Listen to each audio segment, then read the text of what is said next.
जय माता दी। चंद्रवन्नी भक्ति रस चैनल में पुनः आप सभी का स्वागत है। और चंद्रवन्नी भक्ति रस चैनल के माध्यम से आज जो है हम श्री सत्यनारायण भगवान की व्रत कथा का द्वितीय पारायण द्वितीय अध्याय जो है प्रारंभ करेंगे। तो उससे पहले जो है विष्णु भगवान का ध्यान करते हुए फिर जो है श्री सत्यनारायण भगवान का द्वितीय पारायण द्वितीय अध्याय में प्रवेश करेंगे। ओम सशंक चक्रम सकृत कुंडलम सपीत वस्त्रम सरसेरुहेक्षणम संहार वक्ष स्थल कौस्तुभम श्रियम नमामि विष्णु शिरसा चतुर्भुजम्। ओम विष्णवे नमः। श्री सूत उवाच द्वितीय अध्याय में श्री सूत जी महाराज 88,000 ऋषियों को कह रहे हैं कि अथ्यांतः संप्रवक्ष्यामि कृता एन पुरा द्विजो काश्यत काशीपुरे रम्ये हासिद विप्रोति निर्धनः। सूत जी महाराज कहते हैं कि हे ऋषियों, जिसने पहले समय में इस व्रत को किया था अब मैं उसके बारे में आपको बताता हूँ। कहते हैं कि सुंदर काशीपुर नाम के नगर में एक बहुत ही निर्धन ब्राह्मण रहता था। वह जो ब्राह्मण था क्षुत्रिडभ्याम व्याकुलो भूत्वा नित्यं ब्रभाम भूतले दुःखितं ब्राह्मणं दृष्ट्वा भगवान ब्राह्मण प्रियः। और वह ब्राह्मण जो है भूख और प्यास से बेचैन हुआ जो है नित्य ही पृथ्वी पर घूमा करता था। ब्राह्मणों से प्रेम करने वाले भगवान ने जो है ब्राह्मण को दुखी देखा तो दुखी देख करके भगवान ने जो है क्या किया कि वृद्ध ब्राह्मण रूपस्तम पपरश्च द्विजमादरात् किमर्थं भ्रमसे विप्रः महिम नित्यं सुदुखितः। भगवान ने जो है एक बूढ़े ब्राह्मण का रूप धारण करके उस ब्राह्मण के पास गए और उससे आदर्श के साथ में पूछा कि हे विप्र, हे ब्राह्मण देवता, नित्य आप जो है दुखी हुआ क्यों पृथ्वी पे घुमा करते हो? नित्य जो है परेशान होके दुखी हो करके इस पृथ्वी पे भ्रमण क्यों करते हो? तत्सर्वं श्रोतुमिच्छामि कथ्यतां द्विज सत्तमः। भगवान ने कहा कि हे ब्राह्मण, श्रेष्ठ ब्राह्मण, यह सब आप मुझसे कहो, मैं आपसे सुनना चाहता हूं कि क्यों आप पृथ्वी पे घुमा करते हो। तब ब्राह्मण उवाचा, तब ब्राह्मण देवता कहते हैं कि ब्राह्मणोति दरिद्रो हम भिक्षार्थम वे भ्रमे महिम। ब्राह्मण ने कहा कि मैं बहुत ही निर्धन ब्राह्मण हूं और भिक्षा के लिए जो है मैं पृथ्वी पर निकला हूं। उपायम यदि जानासी कृपया कथयम प्रभु।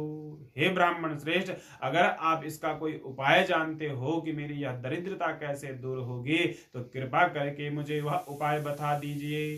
तब वृद्ध ब्राह्मण वाचा, तो वृद्ध ब्राह्मण का रूप रखने वाले तब भगवान कहते हैं कि सत्यनारायणो विष्णुर वांछतार्थ फलप्रद। वृद्ध ब्राह्मण ने कहा, विष्णु भगवान का रूप रखने वाले वृद्ध ब्राह्मण कहते हैं कि सत्यनारायण भगवान जो है मन चाहे फल को देने वाले हैं। तस्य त्वा पूजनम विप्रः कुरुस्व व्रतम उत्तमम। इसलिए हे ब्राह्मण देवता, तुम जो है उन श्री सत्यनारायण भगवान का पूजन और व्रत करो, जिसको करने से मनुष्य जो है सभी दुखों से जो है मुक्त हो जाता है। यत्कृत्वा सर्व दुखेभ्यो मुक्तो भवति मानवः। मानव जो है, मानव मात्र जो है विष्णु भगवान का व्रत करने से, श्री सत्यनारायण भगवान का व्रत करने से जो है सभी दुखों से जो है मुक्त हो जाता है।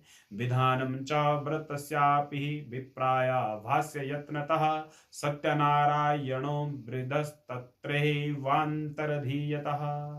और ब्राह्मण को इस व्रत का सारा विधान बतलाया कि किस प्रकार से सत्यनारायण भगवान का व्रत करना चाहिए, और सारा विधान बतला करके बूढ़े ब्राह्मण का रूप धारण करने वाले भगवान श्री सत्यनारायण भगवान वहीं पे अंतर ध्यान हो गए। और तद्व्रतं संकरिष्यामि यदुक्तं ब्राह्मणेन वे इति संचित्य विप्रोसो रात्रो निद्रां न लब्धवान्।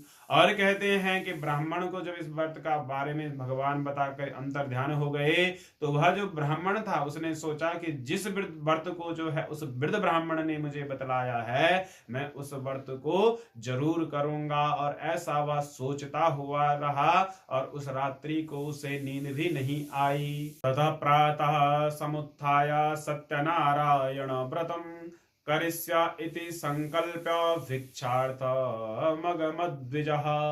और अब सवेरे वह ब्राह्मण उठा तो सवेरे उठते ही उसने मन में संकल्प कर दिया कि श्री सत्यनारायण भगवान का आज मैं व्रत करूंगा, और ऐसा निश्चय करके भिक्षा के लिए चल पड़ा। उसने सोचा कि आज भिक्षा में जो भी मुझे धन प्राप्त होगा, अन्न धन की प्राप्ति होगी, उससे मैं श्री सत्यनारायण भगवान का उत्तम व्रत करूंगा। कि तस्मिन्नैव दिने विप्रः परचुरं द्रव्यमाप्तवान् तेन बन्धुभिः सार्ध सत्यस्य व्रतमाचरेत्।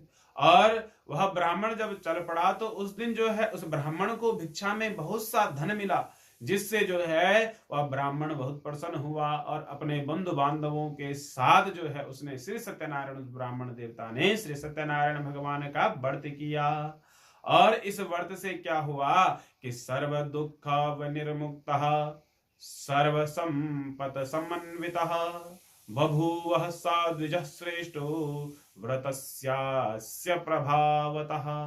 और इस व्रत के प्रभाव से जो है वह जो ब्राह्मण देवता था उसकी समस्त मनोकामनाएं जो हैं पूर्ण हो गई, और उस व्रत के प्रभाव से श्री सत्यनारायण भगवान उससे प्रसन्न हुए और उसके सारे दुख जितने भी थे सब दुखों से उसे छुटकारा मिला, और अनेक प्रकार की धन संपदा की जो है उस ब्राह्मण को प्राप्ति हुई।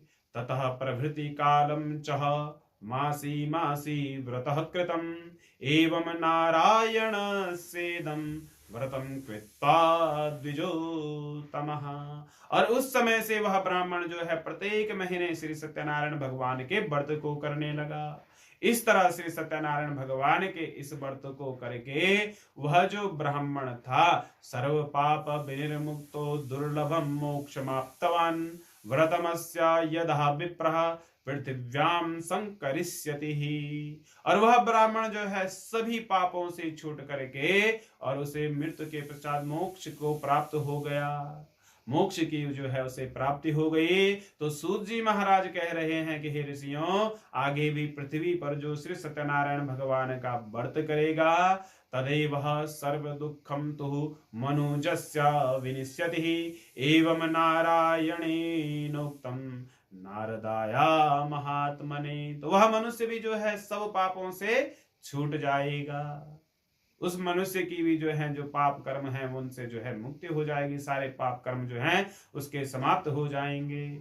तो कहते हैं सूत जी महाराज की नारद मुनि से नारायण भगवान का कहा हुआ व्रत जो था वह मैंने आपसे कह दिया है। हे विप्रों, यह व्रत जो है मैंने आपसे कह दिया है। मया तत्कथितम विप्रम किमन्यत् कथयामि वह, यह जो है मैंने आपसे कह दिया है, अब मैं क्या कहूं, अब बताओ क्या सुनना चाहते हो।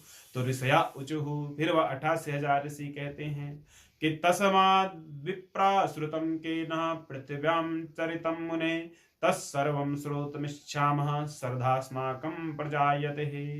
तब वह ऋषि कहते हैं कि हे मुनि, संसार में उस ब्राह्मण से जो है किस सुन करके, जब उस ब्राह्मण ने व्रत किया होगा तो किसी ने सुना होगा, किसी ने देखा होगा, तो ब्राह्मण से सुन करके किस किसने फिर इस व्रत को किया, यह भी जो है हम सुनना चाहते हैं, यह भी हमारे सुनने की इच्छा है। सूत वाचा, तब सूत जी महाराज कहते हैं कि शृणुधम मुनयः सर्वे व्रतम एन कृतं भुवि एकदा स द्विजवरो यथा विभो विस्तारः। सूत जी महाराज कहते हैं कि हे मुनियों, जिसने इस व्रत को किया उसे भी मैं अब आपसे कहता हूँ, विस्तार पूर्वक उसे सुनो।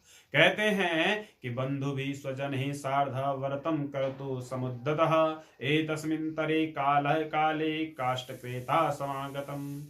कहते हैं एक समय वह ब्राह्मण जो है अपने धन और ऐश्वर्य के अनुसार बंधु बांधवों के साथ जो है श्री सत्यनारायण भगवान के व्रत को करने के लिए तैयार हुआ और भगवान का पूजन कर ही रहा था कि उसी समय जो है एक लकड़ी बेचने वाला आया और बाह काष्ठम च संस्थाप्य विप्रस्य गृहमाययो तृष्णया पीडितात्मा च दृष्ट्वा विप्रं कृत व्रतम।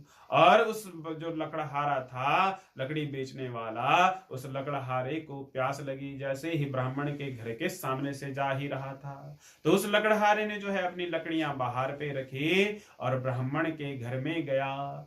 प्यास से दुखी लकड़हारे ने ब्राह्मण को व्रत करते हुए देखा। जैसे ही वह ब्राह्मण के घर में गया और प्रणिपत्याद्विज प्राह किमिदं क्रियते त्वया कृते किम फलम आपनोति विस्तराद्वद में प्रभु।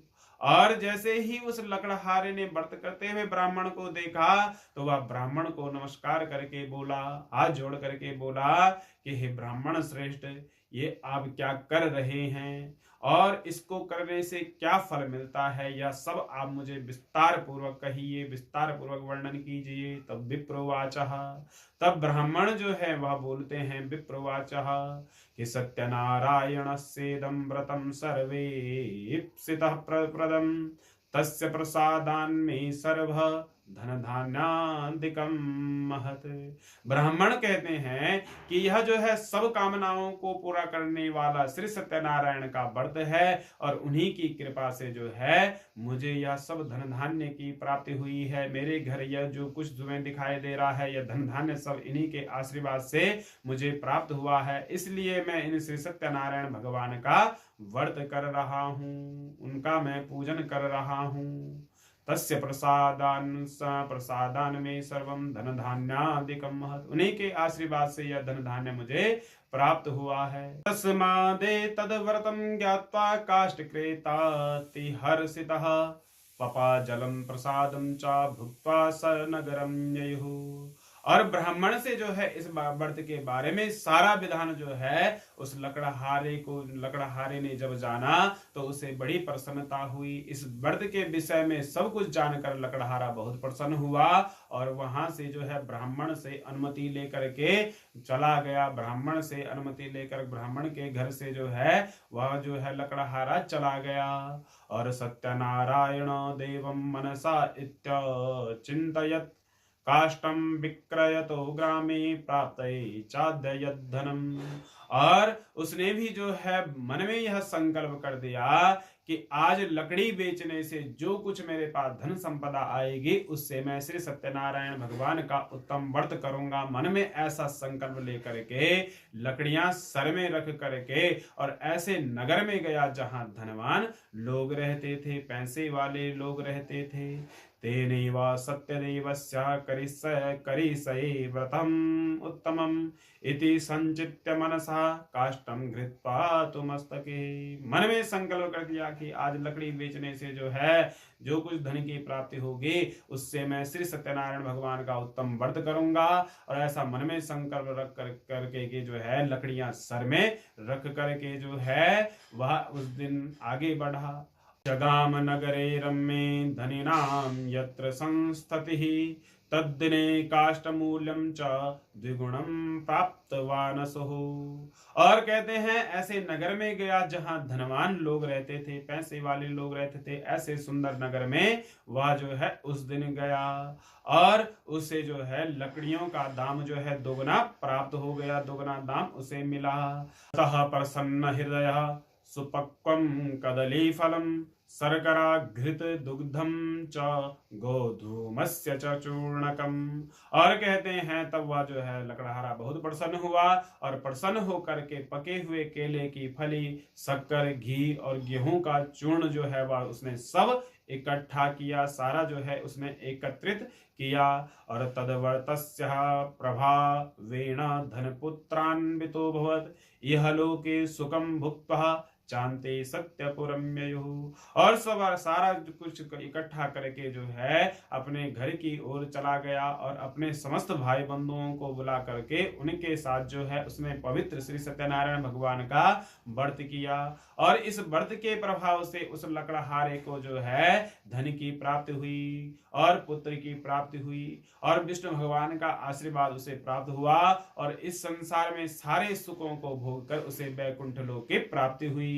बोलो श्री सत्यनारायण भगवान की जय। इसके बाद जो है श्री सत्यनारायण भगवान का जयकारा करके और संकीर्तन ओम नमो भगवते वासुदेवाय या श्रीमन नारायण नारायण का संकीर्तन करेंगे और फिर जो है तृतीय अध्याय में प्रवेश करेंगे। तो तृतीय अध्याय के लिए जो है आपको दूसरे भाग में जो है आपको दूसरा भाग देखना होगा या दूसरा भाग सुनना होगा। बोलो श्री सत्यनारायण भगवान की जय।